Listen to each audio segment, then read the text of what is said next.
രണ്ട് തരത്തിലുള്ള മാർക്സിസ്റ്റ് പാർട്ടിയുടെ കൊള്ളത്തരമാണ് നമ്മളിപ്പോൾ കണ്ടുകൊണ്ടിരിക്കുന്നത്.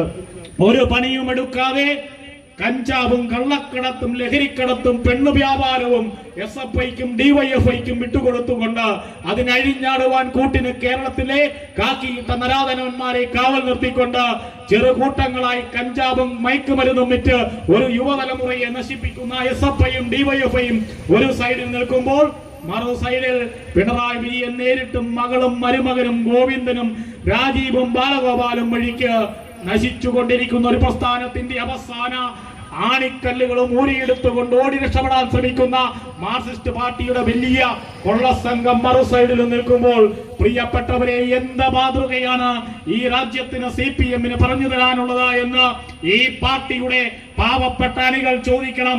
രാവിലെ ദേശാഭിമാനി വായിക്കുന്ന, ഞാൻ ചായ കുടിച്ചില്ലെങ്കിലും കൈരളി TVയിലെ വാർത്ത കാണണമെന്ന് വാശി പിടിക്കുന്ന ഓരോ CPMകാരനും ആലോചിക്കണം, ഇത്രയും കാലം ഞാൻ നെഞ്ചിൽ കൊണ്ടുവരുന്ന ഞങ്ങളുടെ നേതാക്കന്മാരുടെ പാർട്ടിയാണോ ഇത്? ഞങ്ങളുടെ നേതാക്കന്മാർ കണ്ണിലെണ്ണ ഒഴിച്ചിരുന്ന എന്റെ വീട്ടുകാരെ കണ്ടില്ലെങ്കിലും, എന്റെ നാട്ടുകാരെ കണ്ടില്ലെങ്കിലും എന്റെ പ്രസ്ഥാനം എന്റെ രക്തത്തോടൊപ്പമുണ്ട് എന്ന് പറഞ്ഞു മൺമറഞ്ഞു പോയ എത്രയോ സഖാക്കന്മാരുടെ രക്തം ചിന്തയ പാർട്ടിയാണിത്. ആ പാർട്ടിയിൽ നിന്നാണ് ഇന്ന് CPM മുതലാളിത്തത്തിലേക്ക് വഴിമാറിയിരിക്കുന്നത്. ഈ രണ്ട് വ്യത്യാസങ്ങൾ പറയുമ്പോൾ, ഈ അടുത്ത കാലത്ത് നിങ്ങൾ കണ്ടു കാണാം, മലയാളത്തിൽ ഏറ്റവും അധികം ചർച്ച ചെയ്യപ്പെട്ട, ഒരുപക്ഷെ മലയാളിക്ക് ഏറ്റവും അധികം അഭിമാനിക്കാൻ കഴിയുന്ന 150 കോടിയിലധികം രൂപ മുടക്കി ഗോകുലം ഗോപാലനും പൃഥ്വിരാജ് സുകുമാരനും ആന്റണി പെരുമ്പാവൂരും ചേർന്ന് കേരളത്തില് ഒരു മലയാള സിനിമ ഇറക്കുന്നു, എമ്പുരാൻ. എമ്പുരാനുമായി ബന്ധപ്പെട്ട് വർഗീയ വിഷവാദികൾ, BJP ഉൾപ്പെടെയുള്ള RSSന്റെ സംഘപരിവാറുകൾ സിനിമയ്ക്കെതിരെ നിലപാടെടുക്കുന്നു.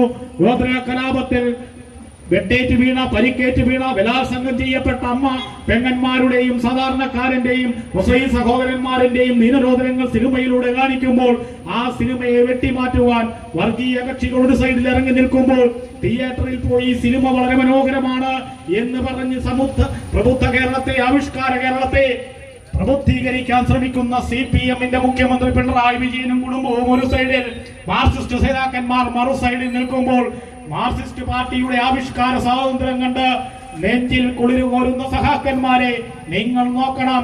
കഴിഞ്ഞ 6 വർഷം മുമ്പ് കേരളത്തിന്റെ മണ്ണിൽ സരോസ് മീഡിയയുടെ ബാനറിൽ നായിഡു മൂറോത്ത് എന്ന് പറയുന്ന നവകാല സംവിധായകൻ കഥ എഴുതി സംഭാഷണം ചെയ്ത TP51 എന്ന് പറയുന്ന സിനിമ ചിത്രീകരണം പൂർത്തിയാക്കി തിയേറ്ററുകളിൽ ഇറങ്ങാതെ ഇന്നും പെട്ടിക്കകത്ത് സൂക്ഷിച്ചു വെച്ചിട്ടുണ്ടെങ്കിൽ, CPMന്റെ കവിത ആവിഷ്കാര സ്വാതന്ത്ര്യം ചോദ്യം ചെയ്യപ്പെടുക തന്നെ ചെയ്യും. നിന്റെയൊക്കെ താല്പര്യത്തിന് വേണ്ടി, നിന്റെയൊക്കെ സൗകര്യത്തിന് വേണ്ടി എമ്പുരാനെ പ്രോത്സാഹിപ്പിക്കാൻ ഇറങ്ങുമ്പോൾ TP51 എന്ന സിനിമയെ മലയാളത്തിന്റെ സിനിമാശാലകളിൽ കാണിക്കുവാൻ നിനക്ക് ധൈര്യമുണ്ടോ എന്ന് ഞങ്ങൾ ചോദിക്കുമ്പോൾ കൊഞ്ഞനം കുത്താതെ ഉത്തരം പറയണം.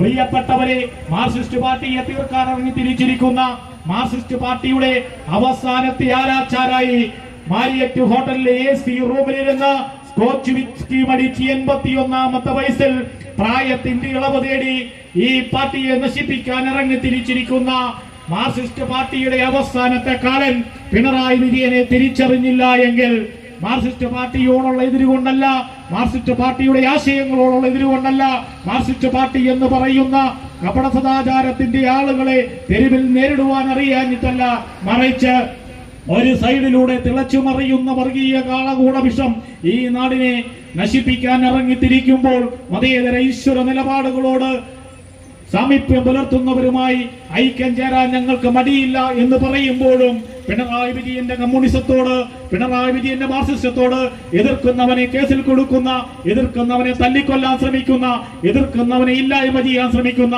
എനിക്കും മകൾക്കും മരുമകനും മകനും മാത്രം ഈ രാജ്യത്ത് കട്ടെടുത്താൽ മതി എന്ന് ചിന്തിക്കുന്ന മാർക്സിസ്റ്റ് പാർട്ടിയുടെ ആ നെറികേടിനെ ഞങ്ങൾ എതിർത്തുകൊണ്ടേയിരിക്കും. പ്രിയപ്പെട്ടവരെ, ഇന്ന് കേരളം നേരിടുന്ന ഏറ്റവും വലിയ വെല്ലുവിളി എന്താണ്? ഏറ്റവും വലിയ വെല്ലുവിളി എന്ന് പറയുന്നത് എന്റെയും നിങ്ങളുടെയും നമ്മുടെയും കുട്ടികൾ കലാലയത്തിൽ പഠിക്കുമ്പോൾ, കോളേജുകളിൽ പഠിക്കുമ്പോൾ, വഴിയിലൂടെ നടക്കുമ്പോൾ ലഹരിയുടെ വിനിയോഗം അവനെയും കീഴടക്കുന്നുണ്ടോ എന്ന് സംശയിക്കേണ്ടിയിരിക്കുന്നു. എന്നോരോ മാതാപിതാക്കന്മാരും പേടിക്കുമ്പോൾ എന്റെയും നിങ്ങളുടെയും കുട്ടികളുടെ കൈകളിലേക്ക്, ചുണ്ടുകളിലേക്ക് അറിയാതെ ലഹരി എത്തുന്നുണ്ടോ എന്ന് ഞാനും നിങ്ങളും ഭയപ്പെടുമ്പോൾ, ഇന്ന് തിരുവനന്തപുരത്ത് ആദർശ് മോഹന്റെ വീട്ടിൽ നിന്ന് പിടിച്ച NDMA പോലെയുള്ള മാരക സാധനങ്ങൾ ഇന്ന് കേരളത്തിൽ നിർലോഭമായി ഒഴുകുന്നത് ഡിവൈഎഫ്ഐയും SFIയുമാണ് എന്ന് ഞങ്ങൾ പറയുവാൻ കാരണം, പൂക്കോട് എഞ്ചിനീയറിംഗ് കോളേജിൽ പാവപ്പെട്ട സിദ്ധാർത്ഥ് എന്ന് പറയുന്ന വിദ്യാർത്ഥിയെ തല്ലിക്കൊന്ന് കെട്ടിത്തൂക്കിയത് SFIക്കാരനാണ് എന്ന് പരസ്യമായി തെളിയുമ്പോൾ ആ കെട്ടിക്കൊന്നവരെ പിടിക്കുവാൻ കഴിയാതെ അതിന്റെ 1-2 പ്രതികളെ രക്ഷപ്പെടുത്തുവാൻ ഇടുക്കിയുടെ മുൻ CPMന്റെ ജില്ലാ സെക്രട്ടറിയും ഉടുമ്പൻചോലയുടെ MLAയുമായിട്ടുള്ള MM മണി ഉൾപ്പെടെയുള്ള നേതാക്കന്മാർ ശ്രമിക്കുമ്പോൾ ആ വിദ്യാർത്ഥിയെ തല്ലിക്കൊന്ന് കെട്ടിത്തൂക്കിയ പ്രതികളാണ് എന്ന് പറയുന്ന 17 വിദ്യാർത്ഥികളെ പൂക്കോട് എഞ്ചിനീയറിംഗ് കോളേജിലും മണ്ണൂത്തി എഞ്ചിനീയറിംഗ് കോളേജിലും 40 ദിവസങ്ങൾക്ക് ശേഷം പഠിക്കാൻ അനുവദിക്കുമ്പോൾ കേരളത്തിന്റെ മനസ്സാക്ഷി മരവിച്ചു നിൽക്കുകയാണ്. ഒരു മനുഷ്യജീവന് വിലയില്ലാതായത് SFIക്കാരന്റെയും DYFIക്കാരന്റെയും മയക്കുമരുന്ന് കച്ചവടത്തിന്റെ വലിയ തെളിവാണ്. അതൊറ്റപ്പെട്ട സംഭവമാണ് എന്ന് ബുദ്ധിയില്ലാത്ത കൊലപാതകയായിട്ടുള്ള ആശോ പറയുമ്പോൾ, അനുശ്രീ പറയുമ്പോൾ ഞങ്ങൾ ചോദിക്കുന്നു, നമ്മുടെ സ്വന്തം നാട്ടിൽ കോട്ടയം മെഡിക്കൽ കോളേജിൽ 4 പാവപ്പെട്ട വിദ്യാർത്ഥികളെ കോമ്പസിന് കുത്തി മുറിവേൽപ്പിച്ച് ഫെവിക്കോൾ പശു ഉൾപ്പെടെയുള്ള തേച്ച് കാടത്തമായി മൃഗീയമായി ഇല്ലായ്മ ചെയ്യാൻ ശ്രമിച്ച വിദ്യാർത്ഥി സംഘടനയുടെ പേര് മറ്റൊന്നല്ല, SFI എന്നുള്ളതാണ്, സ്റ്റുഡന്റ്സ് ഫെഡറേഷൻ ഓഫ് ഇന്ത്യ എന്നുള്ളതാണ്. പ്രിയപ്പെട്ടവരെ, മനുഷ്യത്വം മരവിച്ച അമ്മ പെങ്ങന്മാരെ തിരിച്ചറിയാൻ കഴിയാത്ത നരാധമ കൂട്ടമായി SFIക്കാരൻ മാറി എന്നുള്ളതിന് തെളിവാണ് ഇങ്ങ കളമശ്ശേരി പോളിടെക്നിക് കോളേജില് SFI യൂണിറ്റ് സെക്രട്ടറിയുടെ റൂമിൽ നിന്നും, ആർട്സ് ക്ലബ് സെക്രട്ടറി റൂമിൽ നിന്നും കഞ്ചാവ്, ലഹരി മരുന്നും വടിവാളും കടാരയും പിടിച്ചെടുത്തതും SFIക്കാരന്റെ റൂമിൽ നിന്നാണ്. അവസാനിക്കുന്നില്ല. കഴിഞ്ഞ തിങ്കളാഴ്ച തിരുവനന്തപുരത്ത് യൂണിവേഴ്സിറ്റി കോളേജിന്റെ ക്യാമ്പസിൽ SFIയുടെ യൂണിയൻ റൂമിൽ നിന്നും മയക്കുമരുന്ന് പിടിച്ചില്ലേ? ഓരോ മയക്കുമരുന്നും ഓരോ ലഹരി മാഫിയയും അഴിഞ്ഞാടുന്നത് മാർക്സിസ്റ്റുകാരന്റെ അരിവാൾ ചുറ്റിക നക്ഷത്രത്തിൽ ജയിച്ച MLAയുടെയും ജനപ്രതിനിധികളെയും പാർട്ടി ഭാരവാഹികളുടെയും സിൽബന്ദികളുടെ പേരിലാണ് എന്ന് പറയുമ്പോൾ കൊള്ളരുതാത്തവനായ ആശോയെ SFIയുടെ സംസ്ഥാന സെക്രട്ടറി സ്ഥാനത്ത് നിന്ന് മാറ്റിയില്ലേ?